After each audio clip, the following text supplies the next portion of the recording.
projects that I want to work on for fun, because when you're a creative person, you got to get these creative things out of you.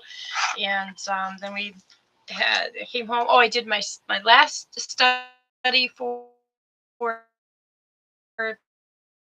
second,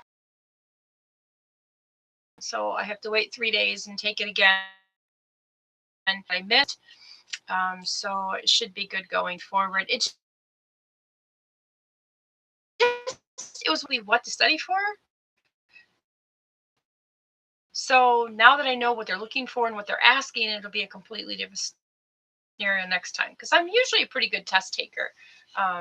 I usually have the mentality that either I know it or don't know it. And apparently I didn't know it. So, but that's okay. We just move on.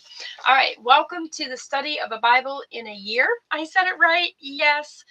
We are on week 18. Our subject for this week is service. Today we are doing Colossians chapter 3, verses 23 through 24. But first, let's do our 5 I am statements. It's our last 5 I am statements for the month. Can you believe it that the month of January is already almost over with? My goodness. All right, number 1, I possess the mind of Christ and I am a clear thinker. Number 2, I am promised a full life in Christ. Number 3, I walk in victory because I'm victorious in Christ. Number 4, I am not helpless. God is my continual helper. And number 5, I am protected by God. The enemy must flee. My fireplace is humming. It's supposed to be very quiet, but I feel like it's a little noisy because it's not running any heat right now, because it has already warmed this room up. So this fireplace has already warmed up this room to the temperature that it needs to be. And it was freezing in here, and now I'm very comfortable. So this to be worth its weight in gold. All right. First thing we got to do is our 3 reflections for the week. Number 1, look at your schedule. Where could you create space to serve someone else this week? Number 2, what skill or resource do you have that could meet someone's need? Who could you reach out to this week to offer it?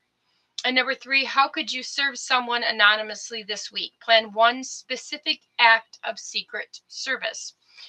Still working on those things. I haven't done any of those yet, but it's been a very busy week. So no excuses, but I still got 4 more days, right? All right, so let's go over to Colossians. Colossians, where are you? There you are, hidden in between here. Colossians 3, 23 through 24. And I'm going to need my readers for this. 23 in the NIV says, slaves, obey your earthly masters in everything and do it, not only when their eye is on you and to curry their favor, but with sincerity of heart and reverence for the Lord. Whatever you do, work at it with all of your heart, as working for the Lord, not for human masters. Since you know, I actually started with 22, sorry. Since you know that you will receive an inheritance from the Lord as a reward, it is the Lord Christ you are serving. And then I'm going to read 25. Anyone who does wrong will be repaid for their wrongs, and there is no favoritism. All right, so I'm going to read 22 through 25 in the Message. Servants, do what you're told by your earthly masters, and don't just do the minimum that will get you by. Do your work. Work from the heart Work from the heart for your real master, for God, confident that you'll get paid in full when you come into your inheritance. Keep in mind always that the ultimate master you're serving is Christ. The sullen servant who does shoddy work will be held responsible. Being a follower of Jesus doesn't. So, sometimes you read this and you're thinking, okay, so we don't live in the time of that kind of stuff that there used to be.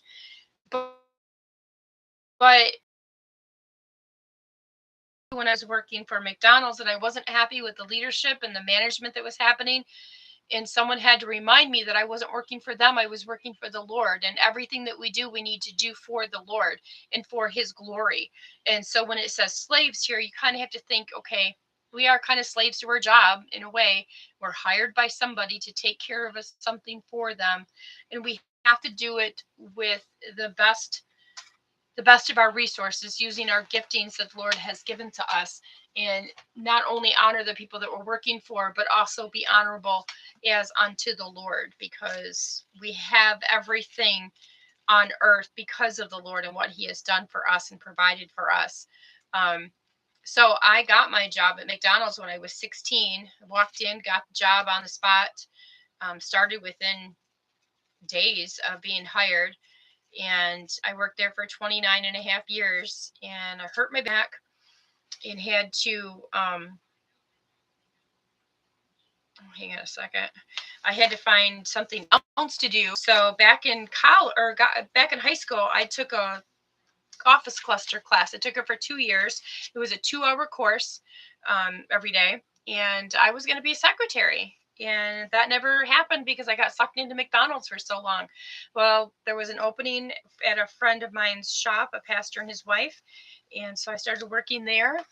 And that was only a part-time job, and a full-time position opened up in another sign company, and that's where I'm at. And I felt like the Lord just transitioned me from out of Egypt into my land of milk and honey, because I work for a Christian company. I love my job. I love what I'm doing, but I'm serving. I still had to serve the people along the way that I was working for. That's where I was getting to. All right, Colossians 3:23 through 24.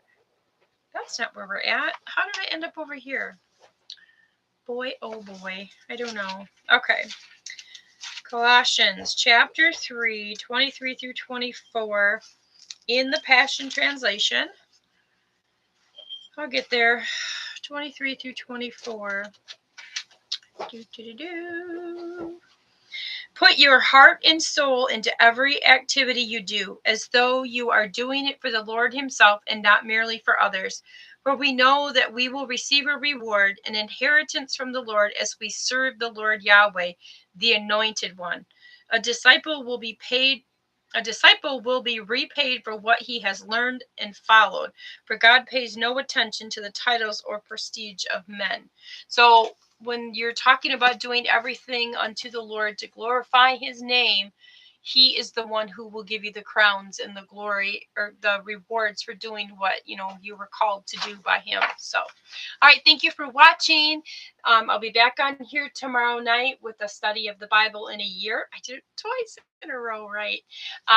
We're going to continue with the week of service, and we'll be on day 5 reading Romans 12 verse 11. I hope you can join me.